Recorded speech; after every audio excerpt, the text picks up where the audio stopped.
नमस्कार दोस्तों, स्वागत है आप सभी का हमारे इस चैनल गरुड़ धर्मार्थ पर। दोस्तों, अगर आप भी अपनी लाइफ में कुछ नया सीखने की चाह रखते हैं तो इस चैनल को अभी सब्सक्राइब कर लें।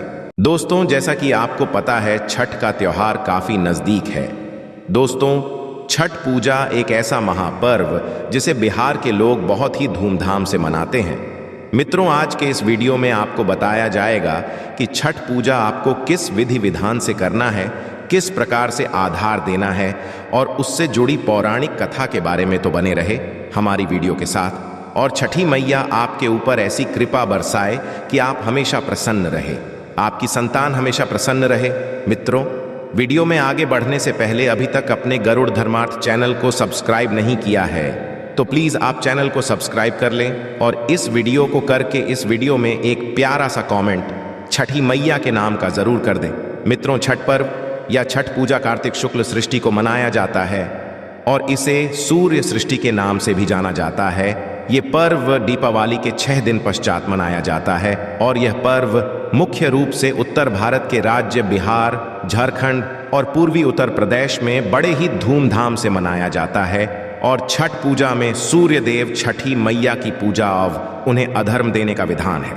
पिछले कुछ वर्षों में छठ पूजा को लोक पर्व के रूप में एक खास पहचान मिली है और यही वजह है कि अब इस पर्व की रौनक बिहार, झारखंड के अलावा देश के कई हिस्सों में देखने को मिलती है।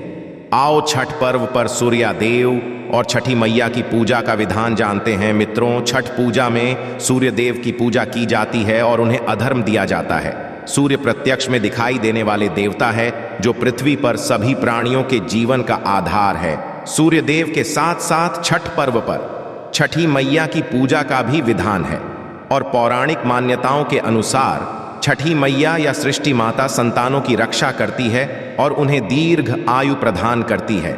और शास्त्रों में सृष्टि देवी को ब्रह्मा जी की मानस पुत्री भी कहा जाता है।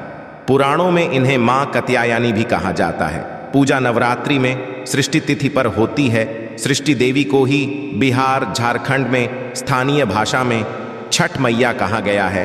अब जानते हैं छठ पूजा का उत्सव। छठ पूजा 4 दिनों तक चलने वाली लोकप्रिय पूजा है। ये 4 दिवसीय उत्सव है जिसकी शुरुआत कार्तिक शुक्ल चतुर्थी से होती है और कार्तिक शुक्ल सप्तमी को इस पर्व का समापन होता है। अब जानते हैं पहले दिन की पूजा। मित्रों, ये छठ पूजा का पहला दिन होता। इसमें सिर्फ नहाए खाए से मतलब होता है। इस दिन घर की साफ सफाई की जाती है और मन को तामसिक प्रवृत्तियों से बचने के लिए शाकाहारी भोजन किया जाता है। दूसरे दिन होता है खरना। खरना का मतलब पूरे दिन के उपवास से है। इस दिन व्रत रखने वाला व्यक्ति जल की एक बूंद तक ग्रहण नहीं करता। संध्या के समय गुड़ की खीर भी लगी हुई रोटी और फलों का सेवन करते हैं।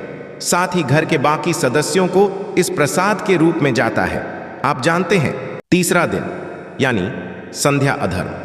छठ पर्व के तीसरे दिन कार्तिक शुक्ल सृष्टि को संध्या के समय सूर्य देव को अधर्म दिया जाता है और शाम को ब्रांस की टोकरी में फलों को ठेकुआ चावल के लड्डू आदि से अधर्म का सूप सजाया जाता है, जिसके पश्चात व्रती अपने परिवार के साथ सूर्य को अधर्य देती है और अधर्य देने के समय सूर्यदेव को जल और दूध चढ़ाया जाता है और प्रसाद छठी मैया की पूजा की जाती है। सूर्यदेव की उपासना के पश्चात रात्र में छठी माता के गीत और व्रत तथा सुनी जाती है। चौथे दिन की यानी उषा अधर्य छठ पर्व के दिन सुबह के समय सूर्यदेव को इस दिन सुबह सूर्य उदय से पहले नदी के घाट पर पहुंचकर उगते हुए सूरज को अधर्य दिया जाता है। इसके पश्चात छठ माता से संतान की रक्षा और पूरे परिवार की शांति प्रार्थना की जाती है। पूजा के पश्चात व्रती कच्च दूध का शरबत पीकर और थोड़ा प्रसाद खाकर व्रत को पूरा करती है, जिसे पारण या परना कहा जाता है। अब जानते हैं छठ पूजा की विधि के बारे में। मित्रों, पूजा से पहले इन सभी सामग्रियों को एकत्रित करके रख ले जिससे आपको पश्चात में परेशानी ना हो और फिर सूर्य देव को विधि विधान से आधार्य दे। बॉस की 3 बड़ी टोकरी बांस या फिर पीतल, 3 सूप थाली, दूध और गिलास, चावल, लाल सिंदूर, दीपक, नारियल, हल्दी, गन्ना, सुठनी सब्जी, शकरकंदी, नाशपाती, वड़ा, नींबू, शहद, पान, सबूत सुपारी, केराव, कपूर, चंदन और मिठाई, शहद और सबूत सुपारी, केरल, कपूर, चंदन और मिठाई प्रसाद के रूप में, मालपुआ, खीर, पूरी सूजी का हलवा और चावल के बने लड्डू, ये आप सामग्री पूजा से पहले ही एकत्रित कर देनी है और अधर्य देने की विधि इस प्रकार है।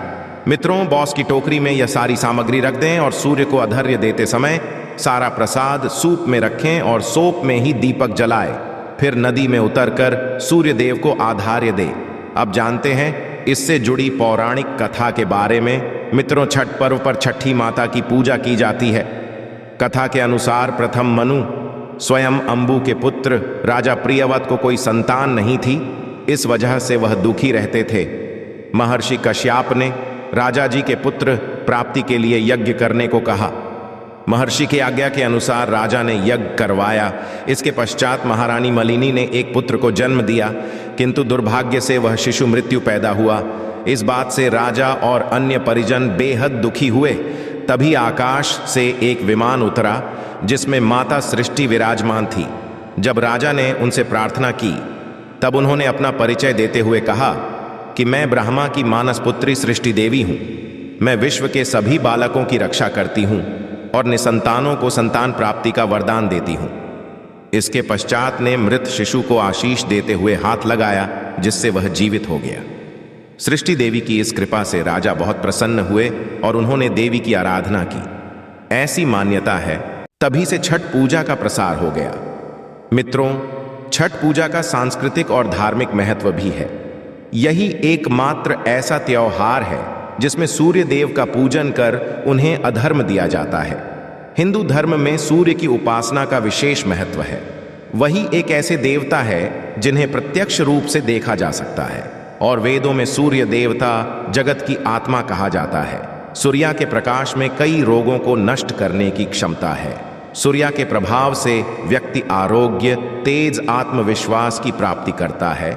आयुर्वेदिक शास्त्र में सूर्य देवता को आत्मा, पिता, पूर्वज, मान सम्मान और उच्च सरकारी सेवा का कारक कहा गया है।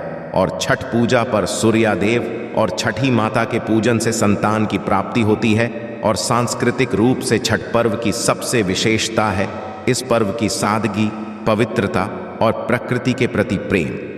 अगर कोई भी स्त्री सच्चे मन से सूर्य देवता और छठी मैया की पूजा करता है तो उसे संतान की प्राप्ति होती है।